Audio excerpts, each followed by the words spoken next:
सभी दर्शकों को मेरी तरफ से नमस्कार, सत श्री अकाल, आदाब। कैसे हैं आप लोग? Fit and fine. मैं आशा करता हूं कि आप अच्छा वर्कआउट करते रहेंगे, अच्छा न्यूट्रिशन लेते रहेंगे और आप होंगे फिट एंड फाइन। जैसा कि आप बेंच की पोजीशन और वीडियो का टाइटल देख के ऑलरेडी समझ गए होंगे कि आज अपना वर्कआउट किस चीज़ के लिए है। आज का अपना वर्कआउट है प्रीचर कर्ल।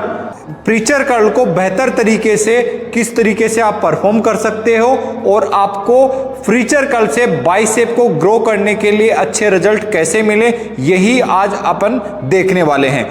सबसे पहले आप ये समझ लीजिए कि प्रीचर कर्ल बाइसेप के लिए आइसोलेशन मोमेंट है, यानी ये ऐसा मोमेंट है जिसमें पूरा टेंशन, यानी प्रीचर कर्ल के पूरे सेट के दौरान पूरा टेंशन आपका बाइसेप के ऊपर रहने वाला है। और ये बाइसेप का पीक आपको बेहतर तरीके से डेवलप करने के लिए, अगर आपको बाइसेप अच्छा बनाना है, पीक अच्छी तरीके से डेवलप करना है, तो आपको ये एक्सरसाइज प्रीचर कर्ल अपने बाइसेप के वर्कआउट में जरूर ऐड करना चाहिए।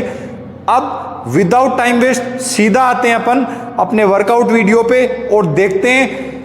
मैं आपके साथ 5 ऐसे टॉपिक्स शेयर करने वाला हूं। अगर आपने वो 5 चीजें बाइसेप का प्रीचर कर्ल परफॉर्म करते समय ध्यान में रख ली तो आपका प्रीचर कर्ल करने का तरीका द बेस्ट हो जाएगा और आप प्रीचर कर्ल को बहुत अच्छी तरीके से परफॉर्म कर पाओगे और उसका रिजल्ट क्या होगा, आपके बाइसेप बहुत अच्छे से डेवलप हो जाएंगे। सबसे पहला जो पॉइंट है वो है करेक्ट सेटअप एंड पोस्चर। आपको ध्यान रखना है कि आपकी जो ये बेंच की हाइट है इस तरीके से रखने का है कि ये जो बेंच का कॉर्नर है इस तरीके से, यानी जो चेस्ट का लोअर पार्ट से नीचे, यानी जो रिबकेज का हिस्सा है, ये जो आपकी जो हस्तियों का जो पिंजरा जिसको बोलते हैं अपन, ये यहाँ पे आपको टच करना है इस तरीके से। ये होगा बेंच की हाइट का पोजीशन। सेकंड, आपको जो पोजीशन ध्यान रखना है वो रखना है हाथों की इस तरीके से। ये पोजीशन आपको रखना है। इसमें आपको ये देखिए, यानी जो शोल्डर और आर्म्स का जो ये हिस्सा है इसमें गैप नहीं है, प्रॉपर तरीके से बेंच को सपोर्टेड है और ये लॉक पोजीशन में है। ये आपका पोजीशन रहने वाला है और हाइट इस तरीके से रखें, इस तरीके से ये फिक्स हो जाए आपका पोर्शन। अब बात करते हैं पॉइंट नंबर 2, एल्बो और आर्म्स का पोजीशन आपका किस तरीके से रहने वाला है। एल्बो को आपको इस तरीके से फिक्स करना है। ये देखिए, आप ध्यान रखें आपकी हाइट अकॉर्डिंग ये बेंच का पोजीशन इस तरीके से रहे कि आपका एल्बो पोजीशन इस तरीके से आए। ये आप इस तरीके से नहीं रह सकते, ये गैप हो जाएगा और ये अननेसेसरी जॉइंट पे, यहाँ एल्बो पे प्रेशर आएगा जो इंजरी का कारण भी बन सकता है। आपको अपनी एल्बो को और अपनी आर्म्स को इस तरीके से प्रॉपर फिक्स रखना है। ये अगर आप बारबल से परफॉर्म कर रहे हो तो आपको इस तरीके से, ये आर्म्स की पोजीशन आपको इस तरीके से रखना है। ये होगा आपका पोजीशन। अब बात करते हैं अपने पॉइंट नंबर 3 की, रिस्ट फ्लेक्शन। ये क्या होता है? अगर आप बाइसेप का कोई भी वर्कआउट कर रहे हैं, ये सब पे लागू होता है। रिस्ट फ्लेक्शन आपका नहीं होना चाहिए। इसको समझने के लिए आप क्या करो, ये देखिए, ये मेरा हाथ का पोजीशन रिस्ट का इस तरीके से, ये सीधा रहना चाहिए रिस्ट। अगर ये मैं यहां स्क्वीज करूंगा मसल को तो ये रिस्ट इस तरीके से फ्लेक्स नहीं होना चाहिए। ये रिस्ट स्ट्रेट इस तरीके से रहना चाहिए। अगर आपने रिस्ट का मूवमेंट इस तरीके से किया तो ये टेंशन बाइसेप से हटके फोरम्स पे आएगा और ये आइसोलेशन मूवमेंट है। मैं चाहता हूं कि पूरा का पूरा आपका टेंशन इसी पे रहे। आप फोरम्स को अलग तरीके से ट्रेन कर सकते हैं। तो अगर आप डंबल से करो चाहे आप बारबल से करो, आपको इस तरीके से, ये देखिए, रिस्ट बिल्कुल सीधा रखना है इस तरीके से। रिस्ट का मूवमेंट सीधा होगा, आपकी ये रिस्ट ऐसा घूमना नहीं चाहिए ऊपर आते टाइम। आपका रिस्ट ऊपर आने के टाइम इस तरीके से नहीं घूमना चाहिए, वो गलत पोजीशन होगा। रिस्ट इस तरीके से सीधा रखें। अब बात करते हैं point number 4, how to perform, यानी इसको परफॉर्म कैसे करना है। इसके लिए सेम जो मैंने ऑलरेडी आपको पोजीशन बताया है वही पोजीशन आपको इस पे रखना है। उसके बाद में इस तरीके से ये देखिए आप लाएंगे कहां तक, बस यहीं तक, एक्स्ट्रा यहां तक लाने की जरूरत नहीं। यहां तक लाने का मतलब है रिलैक्स हो गया मसल आपका, यहीं तक आएगा। और नीचे कहां तक जाएगा, इस तरीके से नीचे, ये पूरा ये, यानी जो बिल्कुल स्ट्रेट आपको नीचे इस तरीके से नहीं लेना है। ये आपका मसल पूरा रिलैक्स हो गया, ये खाली मैं वेट को लिफ्ट करके रखा है, बाइसेप पे इसका टेंशन खत्म कर दिया आपने।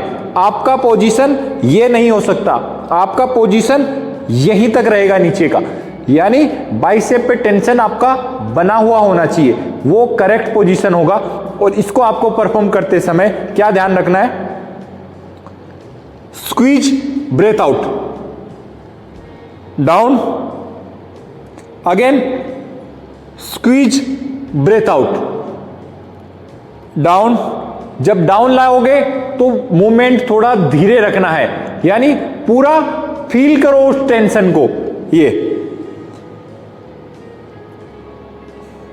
बस यहीं तक जाएगा। स्क्वीज ब्रेथ आउट करना है, जब नीचे जाएगा इनहेल करना है, अगेन स्क्वीज।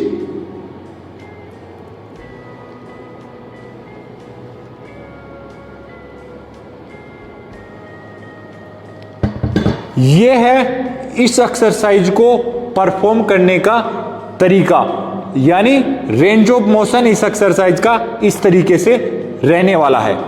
बात करते हैं अपने पॉइंट नंबर 5 की। ये भी बहुत स्पेशल है, इसमें आपको ध्यान रखना है कि आप इसमें वेट लोड इतना रखें कि आपके 8 से 12 रिपीटेशन आने चाहिए, और इस तरीके से आने चाहिए कि आप फेलियर भी फील करो और ऐसा भी नहीं हो कि आपके रिपीटेशन आधे जा रहे हैं। यानी करेक्ट वे से आपको परफॉर्म करना है इस एक्सरसाइज को, और आपके प्रॉपर 8 से 12 रिपीटेशन आने चाहिए। और इसमें ध्यान रखना है आप मसल माइंड कनेक्शन, पूरा फोकस, पूरा आपका दिमाग बाइसेप पे फोकस होना चाहिए कि हाँ मैं बाइसेप को ट्रेन कर रहा हूं। साथ में आपको ध्यान रखना है ब्रेथ मूवमेंट, ब्रेथ मूवमेंट का बिल्कुल आपको ध्यान रखना है। जब आप वेट लिफ्ट कर रहे हैं तो आपको ब्रेथ आउट करना है, और जब नीचे जा रहा है तो इनहेल करना है, तभी आप उसको बेटर वे से परफॉर्म कर पाओगे। तो ये थे टिप्स जो आपको ध्यान रखना है।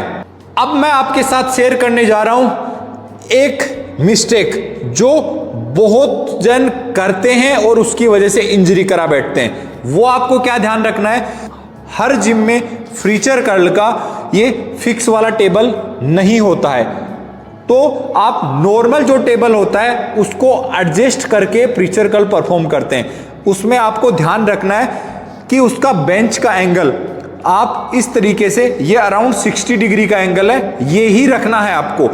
अगर ये एंगल से कम आपने एंगल रखा, एल्बो का पोजीशन आपका इस तरीके से आ जाएगा, और अगर आप इस तरीके से हाथ को ज़्यादा सीधा कर दिया एक्स्ट्रा वेट लोड की वजह से या अपनी गलती की वजह से, तो इंजरी करा बैठोगे। तो आप बेंच का एंगल थोड़ा 60 डिग्री के आसपास रखें, कम एंगल या 45 डिग्री के एंगल पे कभी भी परफॉर्म ना करें। बेंच का एंगल 60 डिग्री का रखें और करेक्ट रखें, हाथ को पूरा सीधा ना छोड़ें, ये इंजरी हो सकता है आपका। यहाँ जो एल्बो का पास जो बाइसेप का जॉइंट रहता है वो इंजरी हो सकता है। आपका बाइसेप को रिकवरी करने में ही बहुत टाइम लग जाएगा। अगर आपने इंजरी करा ली तो आप इस तरीके से इंजरी से जरूर बचना है आपको। तो ये था आज का वर्कआउट वीडियो, जिसमें अपन ने देखा कि फ्रीचर कर्ल में अगर आपने ये 5 पॉइंट को ध्यान में रख लिया तो आपका फ्रीचर कर्ल करने का तरीका बदल जाएगा। आप बहुत अच्छी तरीके से फ्रीचर कर्ल परफॉर्म कर पाओगे, और उसका रिजल्ट क्या होगा, आपके बाइसेप बहुत अच्छी तरीके से डेवलप हो जाएंगे। आप मुझे कमेंट करके जरूर बताएं ये आपको कैसा लगा। आप अच्छा वर्कआउट करें, अच्छा न्यूट्रिशन लें, अपने आप को फिट बनाए रखें और मेरे साथ यूं ही जुड़े रहें।